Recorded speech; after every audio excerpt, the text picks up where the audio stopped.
Bismillahirrahmanirrahim. Alhamdulillahirabbil alamin. Wassalatu wassalamu ala sayyidil mursalin sayyidina Muhammadin wa ala alihi wa sahbihi ajma'in. Qala al-muallif adamallahu naf'a bihi wa bi'ulumihi fid dharain amin.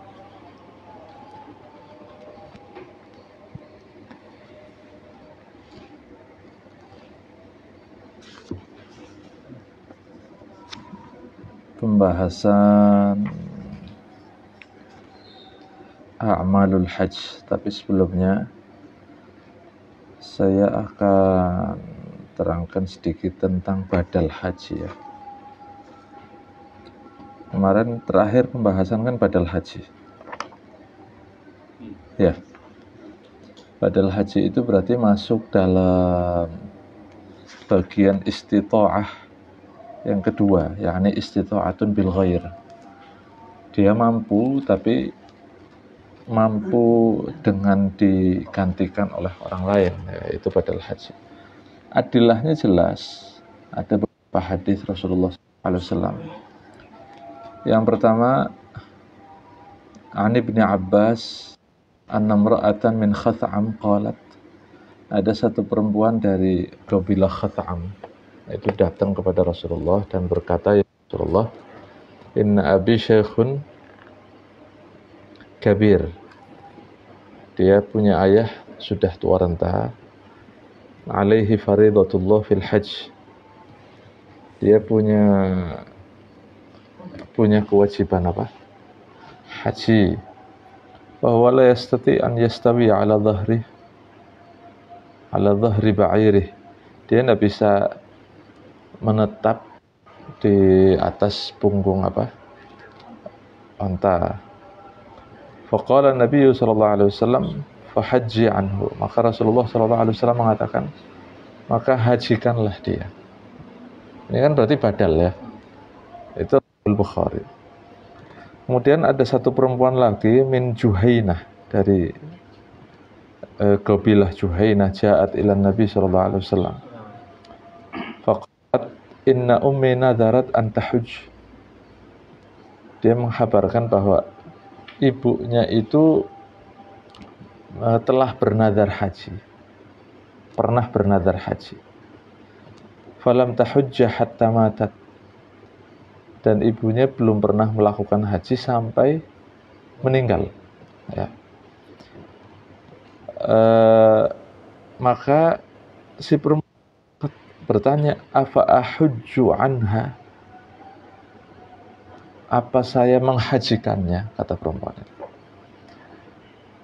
Qala na'am, kata Rasulullah, ya, haji anha, hajikan dia.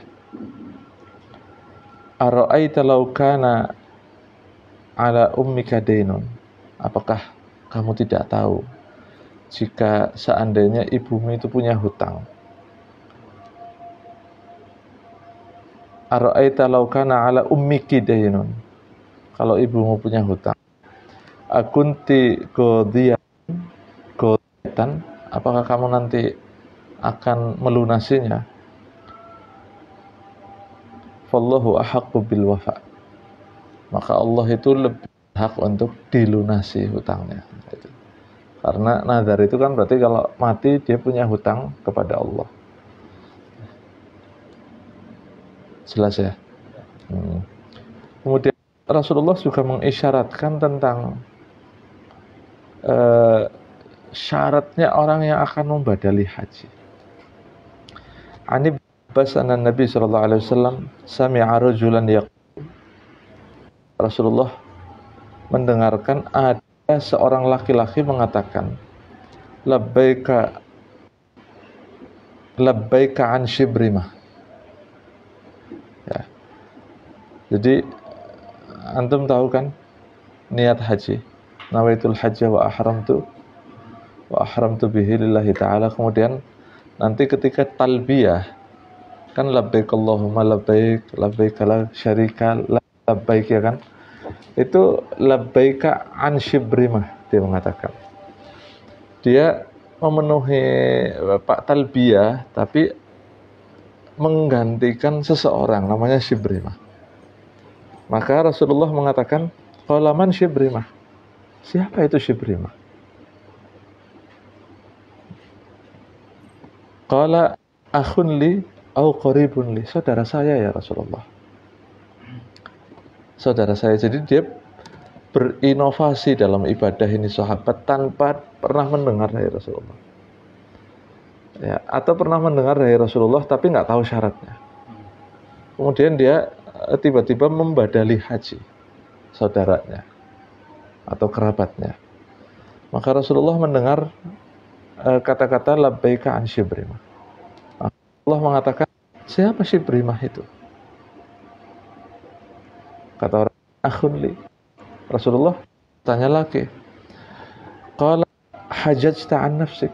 Apa kamu sudah menghajikan dirimu sendiri? Kok kamu menghajikan orang lain? Ya. Qala la Rasulullah. Kata orang ini, belum ya Rasulullah. Saya belum pernah haji untuk diri sendiri.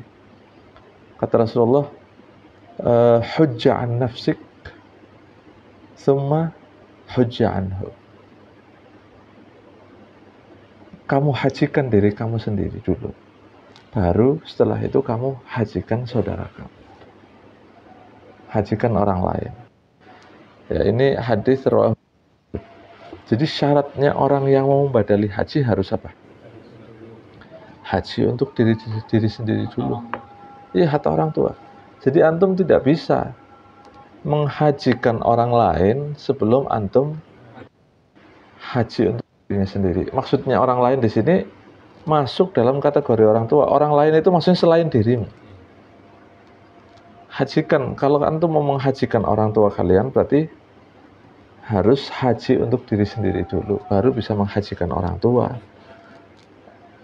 Ya, dan tidak bisa satu haji untuk dua orang, tidak bisa.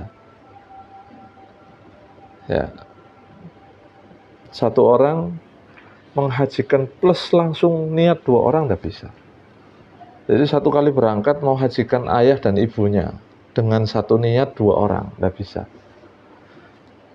Ya, jadi satu haji itu untuk satu niat, untuk satu orang.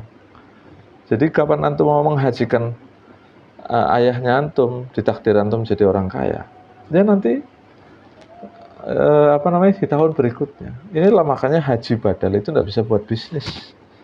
Seandainya bisa satu orang itu bisa menghajikan 2-3 orang, bisa buat bisnis ya akhi badal haji.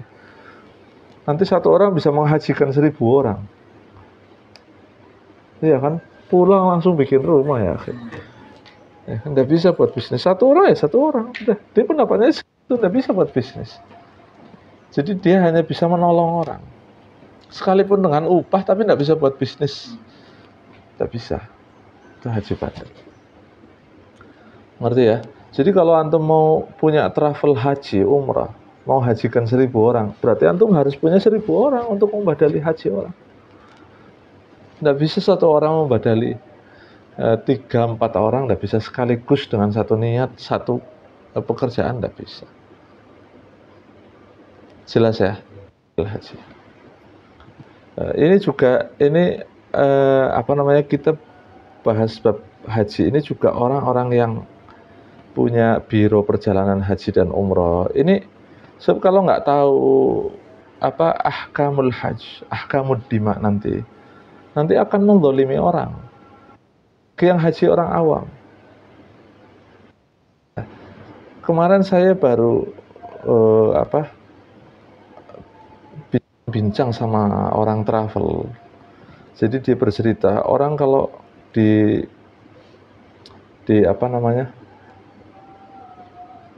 sini di Indonesia atau di negaranya itu orang pelit, nanti di sana kali gane banyak berbuat kesalahan yang menyebabkan akhirnya harus bayar dam tanpa sengaja.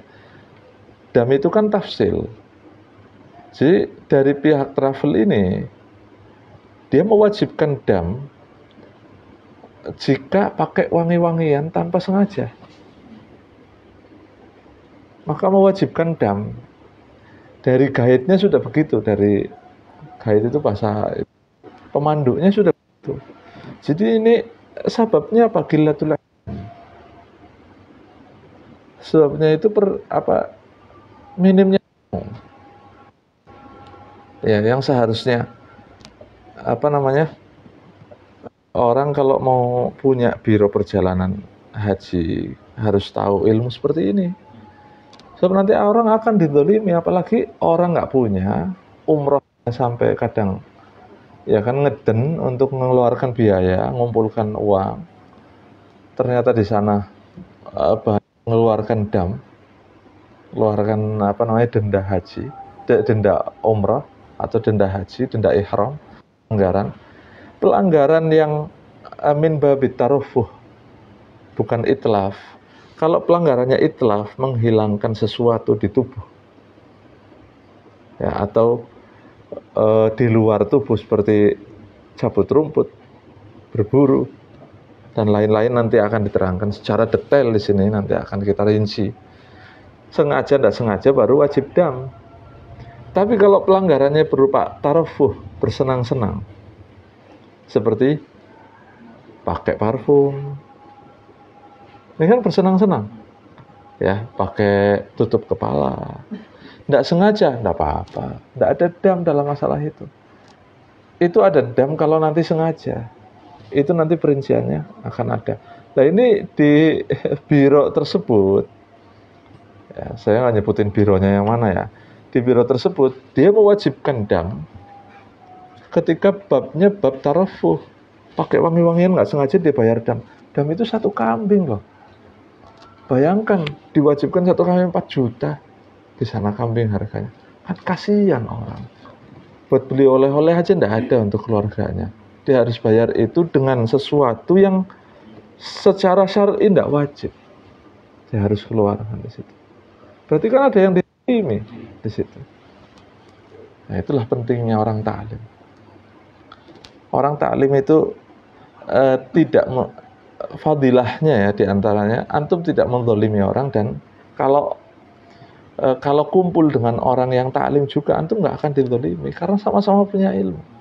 Adanya kezaliman, orang dizalimi dan menzalimi itu kan gara-garanya apa? Qillatul ilm, sedikitnya ilmu. Dia berprasangka bahwa dia itu nggak menzalimi orang sesuai pemahamannya dia dalam syariat, padahal ya, secara sahih dalam syariat dia sudah menzalimi orang.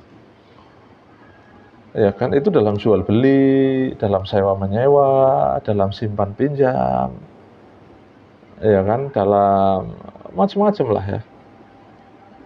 Jelas ya ini ya masalah ini. Nah sekarang a'malul hajj, pekerjaan haji. Ini pekerjaan haji ini dibagi menjadi 3 ya. Dibagi menjadi apa? 3. Ini kalau ada miniatur Ka'bah nanti ini asyik ini sebetulnya. Iya. Beli di Shopee harusnya kayaknya ada. Tapi nggak bisa di live begini. Nanti di diri aja pas sambil ngopi itu. A'malul hajj, pekerjaan haji ini ada dibagi menjadi 3. Ada rukun, ada wajibat, ada sunan. Dan ini berbeda dengan ibadah lain loh. Kalau ibadah lain itu rukun sama sunnah saja. Rukun sama sunnah. Kalau di sini itu ada rukun, ada wajibat, padahal kalau dilihat di kamus kosakata, rukun sama wajibat artinya sama. Rukun wajiban bukan. Wajibat jelas dari lafaznya aja wajibat pakainya. Jadi rukun sama wajibat kalau di haji itu beda. Sama-sama wajib, tapi konsekuensinya nanti beda. Jadi khusus di haji, di ibadah lain ini. Kalau syurut sama-sama di luar. Ya, kalau syurut sama-sama di luar ibadah. Syarat kan harus dipenuhi sebelum adanya ibadah itu. Antum mau sholat syaratnya apa? Toharoh. Toharoh ada harus sebelum sholat, bukan pas sholat. Sampai akhir sholat. Tapi kalau rukun belum ada sebelum sholat, kan gitu. Ya. Nah, kalau di sini dibedakan rukun sama wajibat. Kalau syurut sama syarat ya ada sebelum haji, seperti pakai kain ihram. Sebelum haji, antum harus sudah pakai, ya kan? Jelas ya gitu ya. Al-arkan wal wajibat was sunan. Ya, ada rukun, ada wajibat, ada sunan. Bedanya apa? Kita preteli satu-satu. Kemudian nanti ada perinciannya di masuk ke rukun nanti insya Allah. Al-arkan, apa itu rukun haji? Wahya allati la yasihul hajj biduniha. Yaitu haji itu tidak akan sah tanpa adanya rukun. Saya ulangi lagi ya. Allati la yasihul hajj biduniha. Haji itu tidak akan sah tanpa apa? Tanpa rukun. Balla buddha minal ityan biha. Wajib menjalankan rukun dalam haji. Wala tujbar, tidak bisa digantikan. Tidak digantikan. Idza turikat, jika ditinggal. Jadi kalau ketinggalan tidak bisa digantikan. Wala yatahallal min ihramihi hatta ya'tiya biha. Dia tidak akan terlepas dari ihramnya. Dia tidak akan bisa tahallul dari ihramnya, terlepas dari ihramnya hatta ya'tiya biha, sampai dia menjalankan rukun itu. Kecuali nanti wukuf. Kalau wukuf itu fasad hajjuh. Hajinya fasid. Nanti bisa tahallul dengan tahallul umrah. Nanti pembahasannya nanti ya. Pembahasan masalah wukuf kalau ditinggal nanti. Ini selain wukuf ini. Hatta ya'tiya biha, sampai dia menjalankan. Jadi kalau antum gini nih, saya gambarkan gini ya. Antum jangan ini loh ya, jangan punya di otak itu, jangan sampai punya gini. Oh, haji itu kalau belum melakukan susah taklimnya. Enggak. Jangan punya anggapan gitu. Nanti antum enggak bisa-bisa. Ya, apalagi zaman sekarang sudah ada petanya. Artinya gini, teorinya itu gampang betul. Teorinya gampang. Prakteknya juga tidak sesusah yang orang lain katakan. Yang orang biasanya nanti kalau sudah haji, dia akan memberikan apa ya, pemahaman kepada orang yang seolah-olah susah kerjakan. Enggak. Ya, akhirnya enggak ada yang susah. Teorinya gampang, ya ininya ilmunya gampang, kerjakannya juga lebih mudah dari teorinya. Jadi jangan antum anggap itu ibadah seperti antum sholat. Bahkan teorinya lebih susah sholat daripada haji. Karena haji itu jalan-jalan ya akhi. Antum haji itu jalan-jalan. Antum lihat-lihat masyairul haram. Jadi kalau antum nikmati enak. Jadi jangan dibayangkan susah, tidak ada yang susah. Susahnya itu antum nggak tahu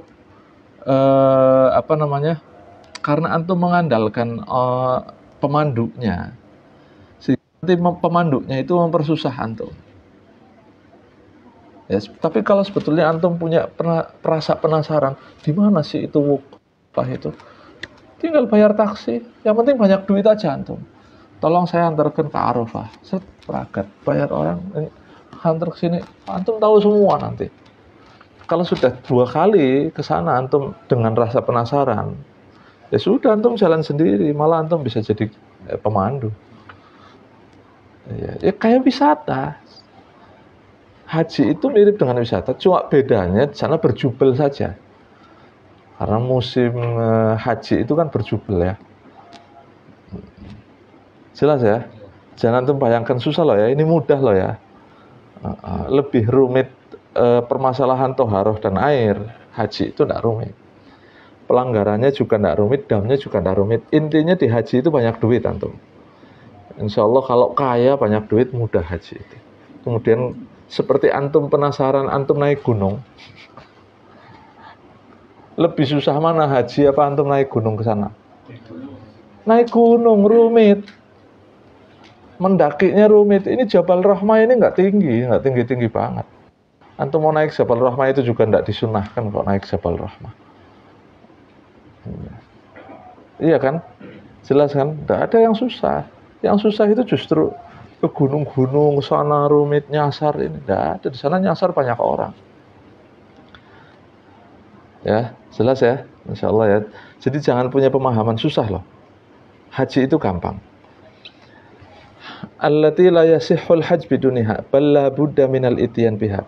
Jadi saya gambarkan, kalau antum haji dan insya Allah haji semua. Di sana antum ternyata ketiduran dan tidak melaksanakan wukuf di Arafah.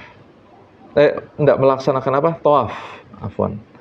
Tawaf itu kan min asbabit tahallul. Sebabnya tahallul. Jadi orang kalau belum tawaf tidak bisa tahallul kedua. Tahallul haji itu ada dua. Ada tahallul pertama, ada tahallul kedua. Nanti asbabut tahallul akan diterangkan. Ya, tahallul itu melepas diri dari ihram. Nanti ada tahallul semi, ada tahallul asli. Ya, ada tahallul pertama itu dibolehkan segala yang diharamkan nikah. Yang berhubungan dengan wanita itu tidak boleh. Tapi kalau sudah dua itu bebas. Nah, tahallul dua itu didapat harus dengan tawaf. Tawaf ifadah, tawaf rukun. Karena nanti tawaf itu ada tiga. Ini tawaf rukun saya katakan. Jadi orang sebetulnya kalau tahu ilmunya masih punya kesempatan walaupun cuma 2 jam sebelum pulang. Kalau belum tawaf, nah ini pentingnya ilmu. Kalau tahu ilmu dia ke Masjidil Haram, tawaf 7 kali, selesai dia tahallul. Lah kalau dia pulang belum tawaf ifadah, belum tawaf rukun, antum masih terikat dengan ihram. Antum harus balik lagi untuk tahallul tok. Berapa puluh juta antum harus balik. Untuk tahallul, untuk tawaf ifadah tok. Karena dia nggak tahu ilmu, akhirnya dia pulang tanpa tahallul, muhriman. Dan efeknya itu bukan hanya masalah duit. Antum nggak bisa nikah. Nggak bisa menikahkan. Repot kan? Iya. Wis kayak gue sing ihram pengulu, wah repot lagi. Iya, atau anaknya wadon kabeh papat pan kawin kabeh. Gimana nanti? Antum harus ngawinkan anak sedangkan antum masih muhrim. Uang untuk balik nggak ada untuk ihram. Tidak ada jalan keluar kecuali ke sana. Antum buang duit untuk tahallul itu. Ya kan? Jelas ya? Nah, itu rukun ya. Kalau wajibat, nanti akan diterangkan rukun haji itu apa saja. Kalau wajibat beda dengan rukun. Kalau wajibat itu hiyallati yasihul hajj biduniha. Haji bisa sah tanpa ada wajibat. Walakin akan tetapi ketika tidak dilaksanakan, idza turikat yujbaru biddam. Bisa digantikan dengan dam, denda. Beda dengan tawaf, itu kan rukun. Berarti nggak bisa digantikan. Nggak bisa digantikan dengan denda. Oh, saya nggak tawaf. Bisa digantikan dengan denda. Enak dong, orang pulang, tinggal bayar aja dendanya. Selesai tahallul berarti. Ini nggak bisa. Nggak bisa digantikan dengan dam, nggak bisa. Jadi kapan? Itu rukun ya. Tinggal ya dia muhrim. Tapi kalau wajibat enggak. Apa contohnya wajibat? Al-mabit bimina. Ramyu jamratis salas. Ramyu jamratil aqabah, ramyu jamratis salas. Melempar jumrah. Itu wajibat. Antum nggak mau lempar jumrah? Ngantuk, capek, tidur. Yang penting antum banyak duit, saya bilang tadi. Bayar dendanya. Antum bayar denda tidur, tidak apa-apa. Kalau antum nggak mau repot, tapi sekali lagi kalau orang nikmati haji, ininya haji, lika-likunya haji nikmat. Ya antum pada zuhur, sebelum zuhur sudah berangkat ke Mina. Penasaran Mina ini kayak apa? Ya nanti mabit bimina ya kan. Nanti melempar jumroh itu kayak apa? Jadi penasaran ya. Ada rasa penasaran, kemudian pahala yang didapat itu juga kan memotivasi orang untuk. Tapi kalau belajarnya fikih tok, nggak tahu belajar adab sama Allah, adab sama makhluk Allah, akhirnya ditinggal bayar dam. Sebenarnya haji nakus sah, isqatu fardil hajj, menggugurkan kewajiban haji, bukan itu kan maknanya haji. Maknanya haji itu kan antum pengen pahala besar, pengen maghfirah, pengen ini. Jadi ya adabnya juga harus ada. Ya, mungkin kalau antum sudah haji 50 kali ya. Iya kan? Jelas ya? Persoalannya jelas. Berarti tinggal digantikan dengan dam, denda, selesai. Hajinya antum sah sekalipun antum nggak melakukan, bayar dam. Ini bedanya rukun sama wajibat. Konsekuensinya beda enggak? Beda. Terus meninggalkan tanpa uzur dosa apa enggak? Dosa. Namanya aja wajibat. Berarti ya tam tarikuha idza tarakaha bi ghairi udhrin. Dia sengaja meninggalkan dosa. Tanpa uzur dosa. Kalau ada uzur sakit enggak apa-apa. Yang penting bayar apa? Ya sakit dengan uzur, tidak dengan uzur sama-sama bayar denda. Tapi bedanya dosa apa enggaknya itu. Kan eman-eman. Sudah berangkat ke sana habis puluhan juta. Kemudian sampai sana sengaja tidak melaksanakan wajiban. Ya, berarti ke sana cari dosa bukan cari pahala. Jelas insya Allah ya. Tapi kalau ihram ini haji ini rukun, sakit sedikit nggak bisa, harus dipaksa. Kecuali nanti kalau sakitnya parah, ini namanya muhsor, babul ihsor. Nanti ada cara tahallulnya. Insya Allah nanti itu ada pembahasannya. Jadi masih panjang ini haji. Jelas? Ya kalau antum mau haji-hajinan ya gampang, tinggal bayar. Taklim antum manasik berapa hari jadi. Yuh, manasik kan ya ini diterangkan nanti. Terus antum kira semudah itu? Enggak juga, enggak semudah itu juga. Nanti antum plonga-plongo di tempat manasiknya kurang fokus atau jarang hadir. Jadi haji enggak bisa, bukan instan ya akhi. Teorinya enggak instan. Antum harus dengarkan ini berapa kali dulu, nanti diulang, nanti baru di sana enak. Mudah, enggak susah. Ya kalau sekadar itu ya antum harus mengandalkan pemandu. Lah kalau pemandunya bahlul gimana? Iya kan? Cuma tahu peta Mekah, nggak tahu arkanul hajj, nggak tahu ini, nggak tahu apa konsekuensinya, ya repot nanti antum dibodohi tok akhirnya. Jelas? Yang ketiga sunnah. Wahiyallati la yata'allaqu biha syai'un, tidak terkait dengan rukun wajibat sesuatu. Hanya mengharap pahala dari Allah Subhanahu wa taala, sunnah. Fa idza tarakaha sahha hajju. Kalau ditinggal hajinya sah. Walakin yafutuhul kamal wa thawab, tapi dia tertinggal kesempurnaan dan pahala. Ya. Qala sahibul lamiyah Al-Habib Abdullah bin Husain bin Tahir fi dzalika wa man taraka rukun ma hajjuhu sahih bihal. Kalau orang meninggalkan rukun maka hajinya tidak sah sama sekali. Wa man taraka wajib sahha bi ghairi jidal. Kalau meninggalkan wajibatul hajj, hajinya sah tanpa persoalan. Ya tinggal apa tadi? Lakin alaihi al-wabal wad-dam lil ikhtilal. Tapi dia wajib membayar apa? Dam lil ikhtilal karena ada cedera di hajinya. Apalagi dengan sengaja. Paham tuh insyaallah. Wallahu a'lam bishawab. Nanti insyaallah pertemuan depan kita bahas arkanul hajj sittah.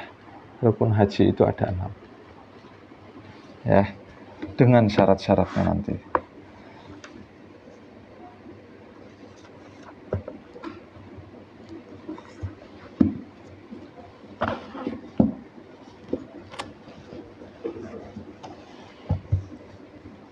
Bismillahirrahmanirrahim. Alhamdulillah, wassalatu wassalamu ala rasulillah Sayyidina Muhammad bin Abdullah wa ala alihi wa sahbihi wa mawalah, la hawla wa la quwata illa billah. Qala al-imam al-Ghazali rahimahullahu ta'ala wa adamallahu nahabihi wa bi'ulumi fid darin, amin. Wa qala alaihi salatu wassalam, Rasulullah sallallahu alaihi wa ala alihi wa sahbihi wasallam bersabda, diriwayatkan oleh Al-Imam Abu Nu'aim fil Hilyah wa Ibnu Abdil Bar fi Jami'i Bayanil Ilmi wa Fadlih. Rasulullah bersabda, sinfani min ummati idza salahu salahan nas. Ada dua golongan dari umatku, idza salahu, kalau mereka baik, maka manusia akan baik, rakyat akan baik, masyarakat akan baik. Wa idza fasadu, kalau mereka rusak, mereka bobrok, fasadan nas, maka rakyat akan rusak, manusia akan rusak. Siapa itu? Yang pertama al-umar,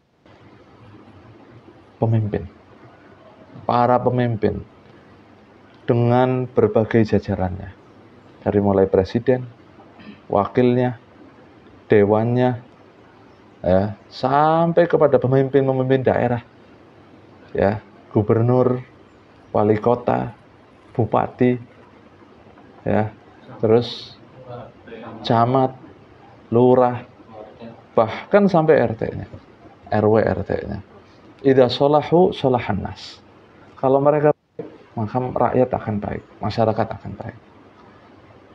Wa idza fasadu fasadat. Kalau mereka bobrok, fasadan nas, maka manusia juga akan bobrok, rakyat akan bobrok. Jadi antum jangan berharap masyarakat akan baik kalau pemimpinnya bobrok. Tapi kalau pemimpinnya baik, dimulai dari pemimpinnya baik, maka manusia akan baik. Ini sudah dekat pilpres, antum pilih yang baik. Antum bisa melihat, antum sudah taklim, mana yang baik, mana yang sholaha umuruddini, mana yang baik urusan agamanya, dan mana yang baik urusan dunianya. Kalau dua-duanya baik, antum pilih, sudah. Urusan agamanya baik, urusan dunianya baik, antum pilih. Urusan agamanya tok baik, urusan dunianya tidak baik, atau urusan dunianya saja yang baik, urusan agamanya tidak. Kalau masih ada yang urusan agamanya baik dan urusan dunianya baik, antum pilih yang itu. Kalau salah satunya masing-masing ada keistimewaan, antum pilih yang paling istimewa. Sudah gitu aja. Ya, ini masalah fasadun nas. Masalah bagaimana menjadikan rakyat itu baik. Dari mana? Dari pemimpinnya. Itu yang pertama. Jelas?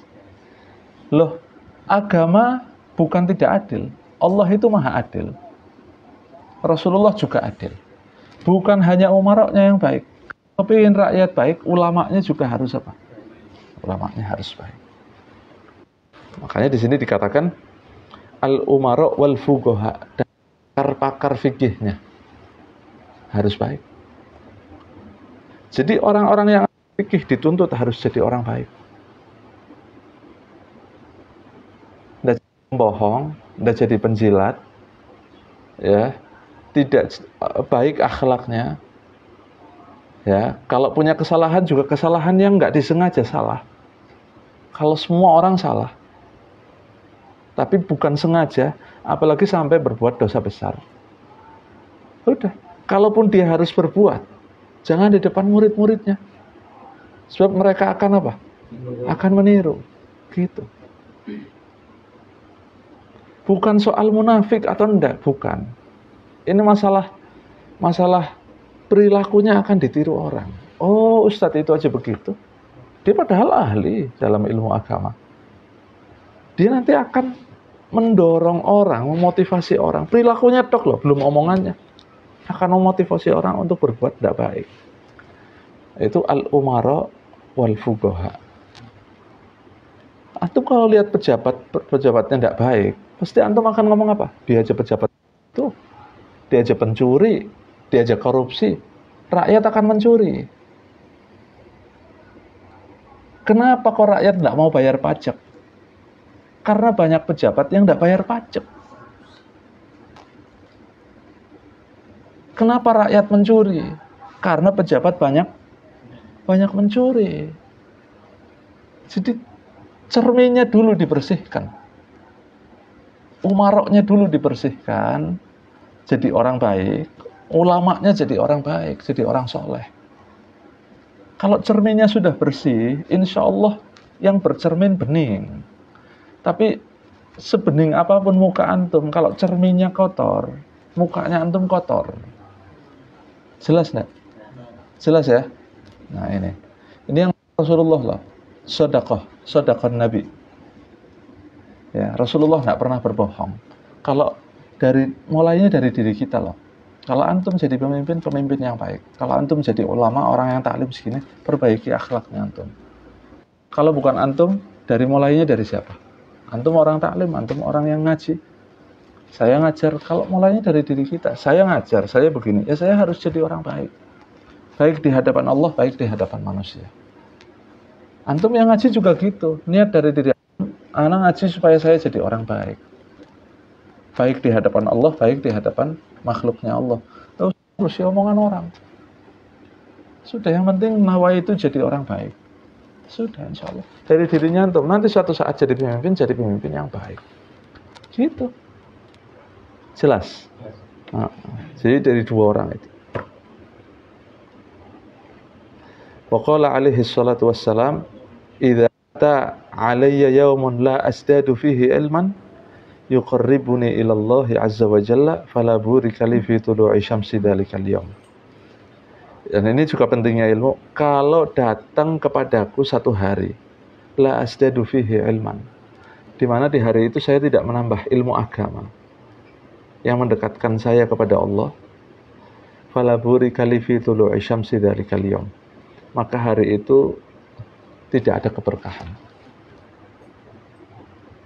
Hari itu tidak ada keberkahan. Lah itulah pentingnya grup. Ada ilmu yang di-share, jadi ada tambahan ilmu.